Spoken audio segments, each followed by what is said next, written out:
Alright guys, so there's a huge main event this weekend. It's a great fight in the bantamweight division. It's going to be between Marlon Vera and Cory Sandhagen. Now this is a fight that was supposed to happen way back in February, like on the Andrade versus Blanchfield card. But they pushed it back because they wanted this to be at a stadium, like at an arena where there's going to be fans and tickets sold. Because it is a great fight, it's very exciting to see this big bantamweight showdown. This is number 3 versus number 5, and these are guys that I'm a huge fan of. Marlon Vera is very inspirational, like the story he's had and everything. He's got a great fighting style, and Cory Sandhagen's a cool guy. He's very fun to watch. They always bring it, win or lose. They're always in exciting fights.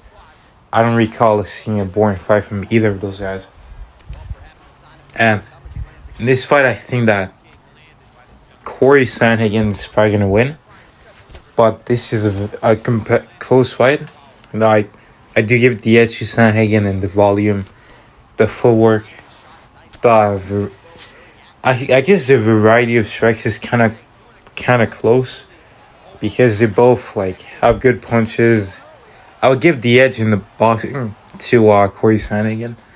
But they both have good punches in the kicks. You could give the edge to Cheeto, but it's, they're both really even and very competitive. On the ground, I don't think it's gonna hit the ground too much. Although in Cory Sandhagen's last 2 fights, he did try to take the fight to the ground. He tried it versus Peter Yan. He briefly got him down, and then he got back up. And then versus Sandhagen, he actually did take him. No, he tried to take him down, but Sandhagen had a pretty good takedown defense, so there wasn't too much grappling. But Cory Sandhagen did offensively grapple in those fights, so I think he's probably gonna try that. And they both have really good cardio as well. Cheeto has, obviously he's known for his cardio. He does a lot of cardio training, and Cory Sandhagen, he trains at elevation, and obviously we know that gives your cardio a pretty significant boost over other fighters who train at sea level. But it's gonna be a great fight. I don't see either guy getting finished, because they're very tough and durable. Cheeto's never been finished. Cory Sandhagen's only been finished by submission, but that was to Aljamain Sterling, which was a submission. But when it comes to KO, TKO, they haven't been finished. Cory Sandhagen has been rocked. He's been dropped. I don't think Cheeto has been rocked or dropped. I know he hasn't been dropped, but I'm not sure about being rocked.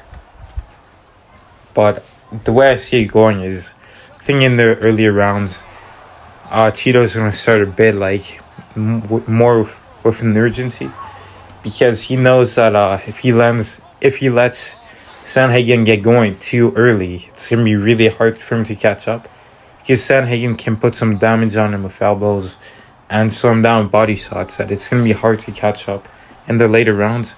So I think Cheeto's going to be kind of pressuring forward and throwing more strikes from the start of the fight. He did talk about it in some interviews, how he was going to just go after him faster than he did with some of his other fights. But I think that Sandhagen's going to have really good footwork. I think his defense is going to hold up to Cheeto's big shots and his movement and head movement. Defensively, I think he'll be able to see Cheeto's shots and defend them and counter them well. It's going to be a very close and competitive first round. But I think Sandhagen's volume is going to favor him to win that round. And then the next couple rounds, I kind of see the same thing. Cheeto kind of wanting to put some power shots on him, but Sandhagen working well and working beyond his jab, as well as working with some nice body shots. Because we saw when Cheeto fought Jose Aldo, he didn't like those body shots very well. Jose Aldo was beating his first off, he was beating his legs up, but he was also beating his body up. And Cory Sandhagen's some of his best weapons are his body shots and the leg kicks. And he's also got a great jab.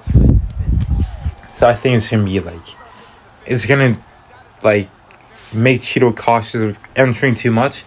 Because every time he's gonna try to get into Sandhagen's range, he's gonna get popped with a jab. I think Cheeto might actually have a reach advantage, but I'm not sure. It's very close. I know Cheeto's got longer legs, but I think Sandhagen might have a longer arms. And I think he's just gonna be able to take Cheeto's legs out, work his body, slow him down, and it's gonna be really hard for Cheeto to catch up in the later rounds. I think Sandhagen should just going to pepper him with shots and good shots. I can see Cheeto catch him and rocking Sandhagen at some stage in the fight, maybe some weird kick, an